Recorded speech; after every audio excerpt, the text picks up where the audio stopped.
Before smartphones, before social media, there was a time when America felt different. Front porches were full, diners were alive, and summer nights seemed endless. But what really defined the 1950s and 60s isn't what most people remember, and today we're about to uncover it. You're watching American Retro Rewind. You probably don't remember being told you were poor, but you felt it.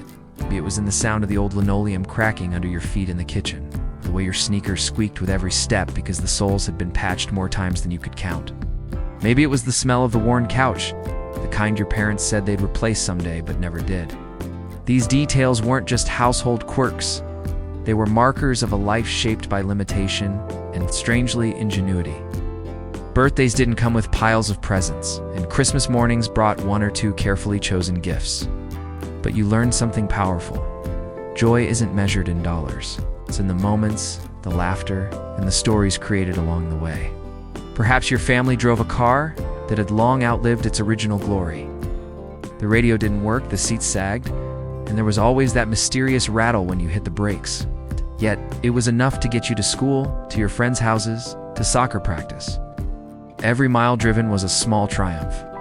Growing up with little didn't feel glamorous. But looking back, we realize it shaped us in ways wealth never could. The resourcefulness, the patience, the creativity, it all started here. And today, we're going to take a journey back to the 1970s and 1980s to explore the signs, the habits, and the small victories that defined childhood for millions of Americans who didn't grow up wealthy, but grew up rich in resilience. Before we dive into the everyday moments that marked these childhoods, hit that like button if you've ever patched a pair of jeans or stretched a dollar so far it practically sang. The 1970s and 1980s in America were anything but simple. The country was facing economic turbulence. Inflation was high.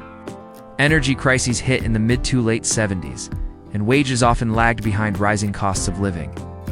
For working-class families, this meant making daily decisions about what was essential and what could wait. Many children grew up in households where one car was the family's lifeline. Groceries were planned around sales, and luxuries were rare. The social expectation wasn't just about making ends meet, it was about stretching every dollar with ingenuity. This period also saw the rise of thrift stores, community garage sales, and a culture of making do. Hand-me-downs weren't just practical, they were a symbol of survival and resourcefulness. Culturally, television began to broadcast a world full of flashy ads and modern conveniences that many families couldn't afford. Yet for those living on a tight budget, the lessons were clear. Creativity and patience mattered more than new gadgets or brand-name clothes. Children learned to find joy and simplicity playing outside until the streetlights came on, crafting toys from cardboard and celebrating small wins. If you remember saving coins in a mason jar or haggling at a corner store, keep watching You're About to see how these habits shaped not just childhoods, but entire generations. One of the most visible signs of growing up poor was the wardrobe. Clothes were patched, sleeves rolled, shoes repaired repeatedly. Sometimes a younger sibling would inherit an older one's worn jeans, and with each hand-me-down came not just fabric, but a story. Every tear mended, every hole stitched, was a lesson in resourcefulness. Kids learned early that clothing wasn't disposable. If a sock developed a hole, it became a cleaning rag. Shirts were repurposed, turned inside out, or altered to last another season. It was an early education in thrift, but also in creativity, making the most of what you had, rather than wishing for what you didn't. Food habits were another unmistakable marker. Meals centered around staples: beans, rice, pasta, and whatever was affordable. Leftovers were never wasted. They became soups, sandwiches, or casserole ingredients. Grocery trips were strategic missions, clipping coupons, comparing prices, and making every purchase count. Children learned the value of money before they even had their first allowance. Some families relied on government programs or local food pantries, but even within constraints, there was ingenuity. Families preserved vegetables from summer gardens, baked their own bread, and cooked in bulk to save time and money. Eating well wasn't about luxury, it was about survival, creativity, and care. Entertainment didn't require spending. Instead, it thrived on imagination. Without video games, cable, or smartphones, kids played outside until dusk. Libraries became wonderlands, cardboard boxes transformed into forts, and board games or homemade puzzles brought hours of joy. Vacations were day trips, visits to relatives, or simple afternoons exploring the local park. Even small indulgence, a comic book bought with carefully saved coins, a shared soda, a candy bar from the corner store, were disproportionately exciting because they were rare and intentional. These moments taught gratitude, patience, and an appreciation for what we had, however modest. Cars weren't shiny status symbols, they were tools.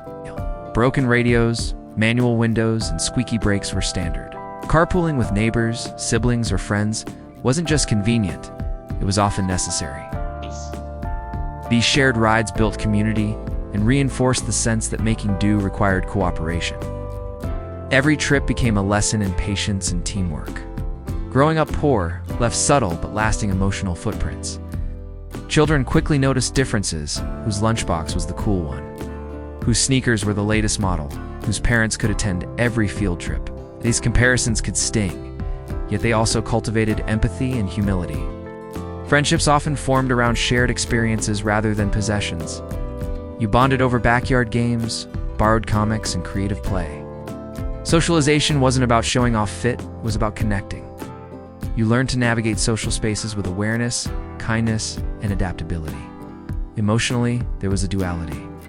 Pride and ingenuity and small victories often coexisted with the quiet ache of limitation. You learned to wait for what you wanted, to be patient, to share. These lessons became part of your identity, influencing adulthood in ways that weren't always visible.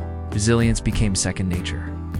As adults, many recognize how these childhood experiences shaped their problem-solving abilities, their appreciation for stability, and their ability to navigate life's unpredictability.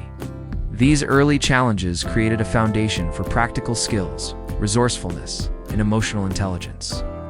The emotional climax comes with hindsight, realizing the hardships of childhood were not just obstacles, they were lessons in character. Growing up with little taught me that creativity is born in constraint. Every patched shoe, every stretched dollar, every shared soda wasn't just about making do, it was about shaping a mindset capable of navigating challenges with ingenuity and grace. There's a bittersweet beauty in recognizing how limitation fosters growth.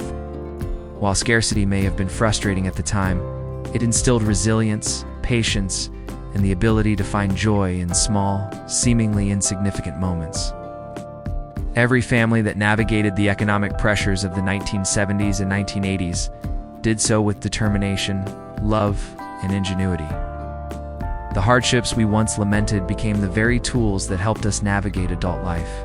They fostered creativity, problem-solving, and the ability to prioritize what truly mattered. And perhaps most importantly, they taught us that value isn't found in material wealth, but in resourcefulness, connection, and perseverance. Looking back, growing up poor in these decades imparted life lessons money could never buy. Budgeting, improvisation, and patience were learned not in classrooms, but at the dinner table and in the aisles of local stores. Resilience became a daily practice, creativity a necessity, and gratitude a habit. These experiences often shaped adults into empathetic, thoughtful individuals. Understanding scarcity firsthand fosters compassion and informs how we interact with the world. It teaches us to value relationships over possessions, experience over material wealth, and ingenuity over convenience. Many of the skills acquired resourcefulness, financial prudence, community reliance remain relevant today. In a world increasingly defined by abundance and consumerism, these lessons from the 70s and 80s remind us that limitations can, paradoxically, enrich life. The past becomes a lens through which we view present challenges. What once felt like deprivation now feels like preparation. It's not nostalgia that makes these memories powerful. It's the realization that our childhoods shaped us into capable, resilient adults, ready to navigate whatever life throws our way.